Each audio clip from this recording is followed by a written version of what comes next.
मनीषा, कार्तिक, प्रिया और नितेश चारों रात के तकरीबन 12 बजे जंगल के सुनसान इलाके में घूम रहे थे। नितेश के हाथ में एक कैमरा था जिससे वो कुछ शूट करना चाहता था। आज तो इस अघोरी बाबा का इंटरव्यू लेकर किसी अच्छे से चैनल को भेज ही दूंगा। यार मुझे तो ये अघोरी बहुत ही खतरनाक लगते हैं। तू हमें मरवा कर ही रहेगा।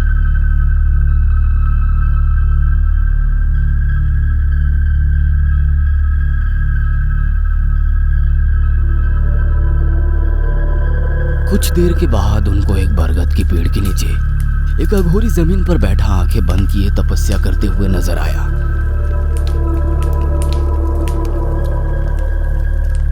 वो लोग उसके करीब जाकर रुक गए और चुपचाप उसको देखने लगे। अरे कौन है ये अंकल? सुनकर बाकी सब डर गए और वो कार्तिक को चुप करते इससे पहले ही अघोरी ने आंखें खोली। वो उन चारों को गुस्से भरी सुर्ख निगाहों से देखने लगा। मूर्खों, तुम लोगों ने बोलकर मेरी तपस्या भंग कर दी। यह सुनकर वो सभी डर गए। बाबा हमें माफ कर दीजिए प्लीज। अंकल, हमारा आपको डिस्टर्ब करने का कोई इरादा नहीं था। एक एक करके सभी ने उससे माफी मांगी, लेकिन अघोरी शांत ना हुआ। फिर वहां उसी के जैसे दिखने वाले और 5 अघोरी आए। तब उनका भी डर के मारे गला सूखने लगा। पांचों के हाथ में एक खतरनाक तेज धार चाकू था। कौन है ये लोग और आपने अपनी तपस्या क्यों रोक दी? हमारे पास ज्यादा वक्त नहीं है। इन्होंने मेरी तपस्या भंग की है। अब आगे का काम यही लोग करेंगे। सुनते ही उसमें से 4 अघोरियों ने उन चारों की गर्दन पर चाकू रख दिए। बाबा बाबा प्लीज हमें छोड़ दीजिए, हमसे गलती हो गई। गलती की है तो सजा भी जरूर मिलेगी। कहकर अघोरी ने अपने पास रखी एक काली गुड़िया को उठाया और उस पर कुछ मंत्र पढ़कर बोला, जो बात मैं तुमको बता रहा हूँ उसको ध्यान से सुनो। तुम लोगों में से 2 को हमारा ये काम करना है और जब तक दोनों वापस नहीं आएंगे बाकी के 2 यहीं हमारी गिरफ्त में रहेंगे। यहाँ से 200 कदम की दूरी पर एक कब्रिस्तान है। उस कब्रिस्तान के अंदर जाकर जिस कब्र के पास मेरे जैसा अघोरी बैठा नजर आए, ये गुड़िया जाकर उसको दिखानी है और उसके बाद वो जहाँ कहेगा वहाँ उस गुड़िया को लेकर गाड़ देना। उसके तुरंत बाद वापस आना है, फिर तुम चारों यहाँ से जा सकते हो। सुनकर चारों ही डर गए थे, लेकिन फिर उनके पास उनकी बात मानने के अलावा दूसरा कोई ऑप्शन भी नहीं था। इसलिए नितेश और प्रिया ने वो काम करने का फैसला किया और कार्तिक और मनीषा को उन्हीं के पास छोड़ दिया। नितेश ने वो गुड़िया अघोरी से ले ली। उसकी गर्दन पर किसी लड़की के बाल बंधे थे। फिर वो प्रिया के साथ उसके बताए हुए डायरेक्शन में आगे बढ़ गया। अब हवाएं काफी तेज तेज चलने लगी थी और अंधेरे में रास्ता देखना भी मुश्किल हो रहा था। तभी नितेश को एक जोरों की ठोकर लगी जिससे वो गिर गया और गुड़िया उसके हाथ से छूट गई। अरे संभल कर। उसने खड़े होकर वापस गुड़िया उठाई, लेकिन अब गुड़िया की गर्दन पर लिपटे हुए बाल हवा के साथ उड़ चुके थे। यह देखकर उन दोनों के होश उड़ गए। अब हम क्या करेंगे? इस पर जो बाल बंधे थे वो तो हवा में उड़ गए और वो अघोरी देखेगा तो क्या जवाब देंगे? ये तो अब उसके पास पहुंचकर ही पता चलेगा। मुझे तो वैसे भी ये लोग बड़े खतरनाक लग रहे हैं। कहकर दोनों फिर से आगे बढ़ने लगे।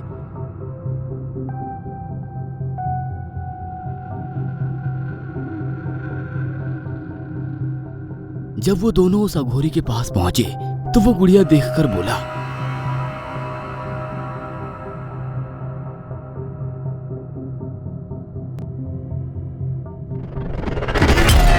इस गुड़िया की गर्दन पर बाल होने चाहिए। कहाँ गए बाल?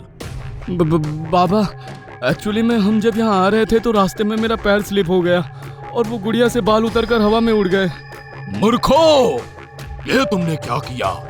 बालों के बगैर यह गुड़िया किसी काम की नहीं, अब विधि नहीं हो सकती। लेकिन बाबा बालों से ऐसा क्या होगा? चुप मूर्ख। और लड़की तू?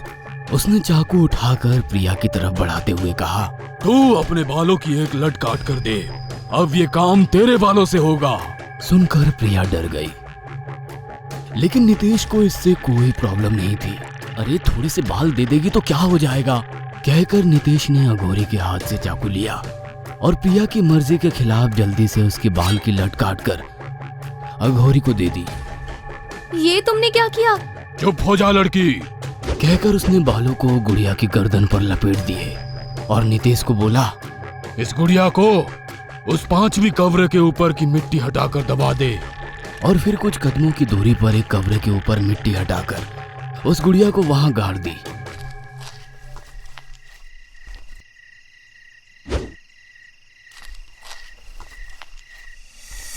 फिर वो अपने साथ प्रिया को लिए वापस उन अघोरियों के पास पहुंचा। उन अघोरियों ने एक साथ मिलकर एक मंत्र पढ़ा और फिर उन चारों को वहां से भेज दिया।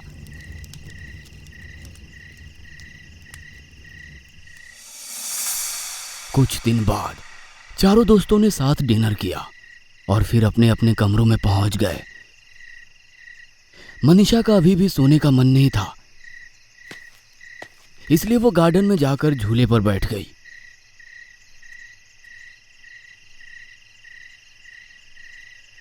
कुछ देर बाद उसके झूले को किसी ने हल्का सा झोंटा दिया। उसने गर्दन घुमाकर देखा तो वो प्रिया थी। अरे प्रिया, तुम आओ, तुम भी बैठो। नहीं, तू बैठी रह, मैं तुझे झूला झुलाती हूँ। कहकर पीछे खड़ी प्रिया उसको झूला झुलाने लगी। प्रिया की आंखें पूरी लाल हो चुकी थी और उसके बाल खुलकर हवा में लहरा रहे थे। उसने झूले को बहुत ही तेज तेज झोंटे देने शुरू कर दिए। प्रिया, ये क्या कर रही है? मुझे डर लग रहा है। प्रिया, प्रिया। उसकी आवाज सुनकर भी प्रिया उसको तेज तेज झोंटे देती रही। अब झूला बहुत ऊंचाई तक जा रहा था और मनीषा को बहुत डर लग रहा था। प्रिया, प्रिया रोक, रोक इस झूले को प्रिया।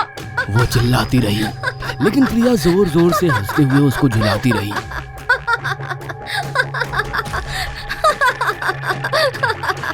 मनीषा ने अब झूले से ऐसे ही छलांग लगा दी। उसके घुटने पर हल्की सी चोट आई। मनीषा बोली, तू पागल हो गई है क्या? सुनकर प्रिया उसको गुस्से से घूरने लगी। प्रिया की लाल चमकती आंखों को देखकर वो बेहद डर गई और उसके मुंह से चीख निकल पड़ी। प्रिया ने एक हाथ से झूले को पकड़ा और फिर जोर से झटका दिया तो उसके एक साइड की जंजीर टूट गई। उसने उस जंजीर को पकड़ा और जोरों से चीखा तो वो झूले से बिल्कुल अलग हो गई। अब वो मनीषा की तरफ बढ़ने लगी।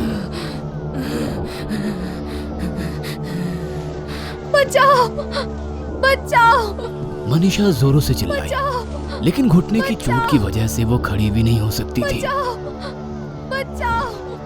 प्रिया ने जंजीर उसके गले में डालकर उसको खींचना शुरू कर दिया। मनीषा की आंखें ऊपर को चढ़ने लगी और उसके मुंह से खून निकलने लगा।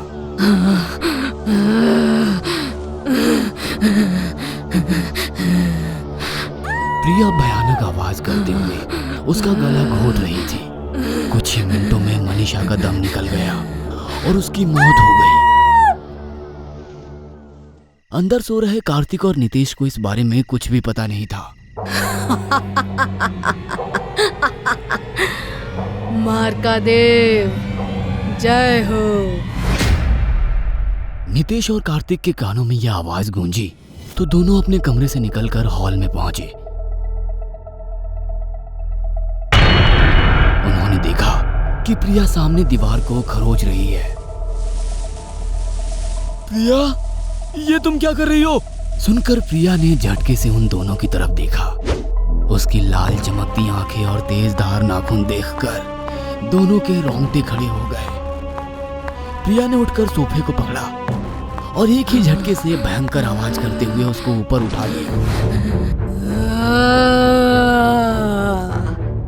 फिर उसने सोफा उन दोनों की तरफ फेंक कर मारा, लेकिन वो दोनों तेजी से हट गए और सोफा दीवार से जा टकराया। फिर अगले ही पल प्रिया ने टेबल उठाई और कार्तिक के ऊपर दे मारी। कार्तिक के कंधे पर चोट आई और वो जमीन पर गिर पड़ा। प्रिया उसके सीने पर बैठ गई और फिर उसने 2 बार तेज नाखूनों से उसके चेहरे पर हमला किया।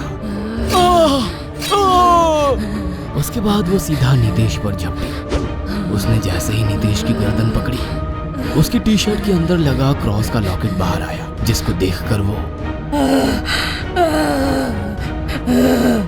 वो चिल्लाते हुए पीछे हट गई। द्वारकादेव को खून चाहिए। उसके कानों में यह स्वर गूंजा और उसने टेबल पर रखा चाकू उठाया और तेजी से बाहर की तरफ भाग गई।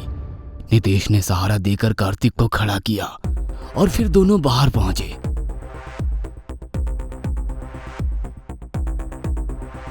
बाहर मनीषा की लाश पड़ी थी और उसके शरीर से सर गायब था, जिसे देखकर दोनों बेहद डर गए। ये सब जरूर उन अघोरियों की वजह से हो रहा है। मुझे लगता है ये प्रिया भी वहीं गई है। हमें उसको बचाना है तो हमें वहीं जाना पड़ेगा। ये फैसला कर दोनों वहां से निकल गए। जब वो कब्रिस्तान पहुंचे तो देखा कि वही अघोरी बाबा जमीन पर कुंड के सामने बैठा है। दूसरी तरफ प्रिया बैठी हुई है। वो अघोरी मंत्र पढ़ रहा था और प्रिया उसके सामने बेसूध बैठी हुई थी। तूने अपने हिस्से की पहली बलि दे दी है, कहकर उसने अपने बराबर में खुदे छोटे से गड्ढे की तरफ इशारा किया। जब मैं कहूँ तब इस कटे हुए सर को इस गड्ढे में रखकर मिट्टी डाल देना। जो आज्ञा महाराज, कहकर वो चुप हो गई और अघोरी मंत्र पढ़ने लगा। सब समझ में आ गया, कहकर नितेश ने एक कब्र की तरफ इशारा किया। तू उस कब्र के पास जा, वहां मैंने उस दिन वो गुड़िया दफनाई थी। शायद उस गुड़िया को जलाने से प्रिया ठीक हो जाएगी। जल्दी से गुड़िया निकाल कर ला। इतने में मैं अघोरी पर नजर रखता हूँ। ठीक है, कहकर कार्तिक आगे बढ़ गया और नितेश उन दोनों पर नजर रखने लगा। जैसे ही नितेश ने कब्र के पास पहुंचकर ऊपर से मिट्टी हटाई, अघोरी को पता चल गया और उसने आंखें खोली। मूर्ख, क्या कर रहा है? उसको खत्म कर दो, जल्दी जाओ। सुनकर प्रिया खड़ी हुई और कार्तिक की तरफ बढ़ने लगी।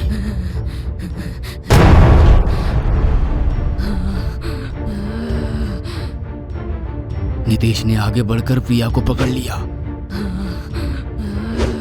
और फिर प्रिया ने उसको धक्का दे दिया, लेकिन कार्तिक तब तक वो गुड़िया निकाल चुका था और वो उसके हाथ में थी।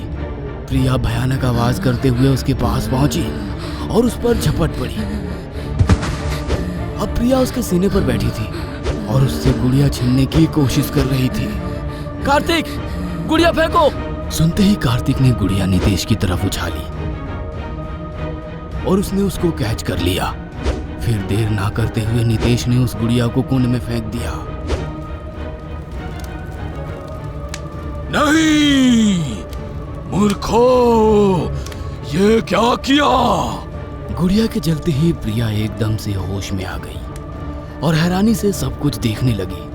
नितेश ने मौका देखकर एक पत्थर उठाया और अघोरी के सर पर मार डाला। अघोरी जमीन पर गिर गया और उसके सर से खून आने लगा। ये सब क्या है? वो सब तुमको बाद में बता देंगे, अभी यहाँ से जल्दी से निकलते हैं। कहकर वो तीनों कार में बैठकर वहां से निकल गए। प्रिया के ऊपर से अब जादू का असर खत्म हो चुका था और उसकी नई जिंदगी बाहें फैलाए उसका इंतजार कर रही थी।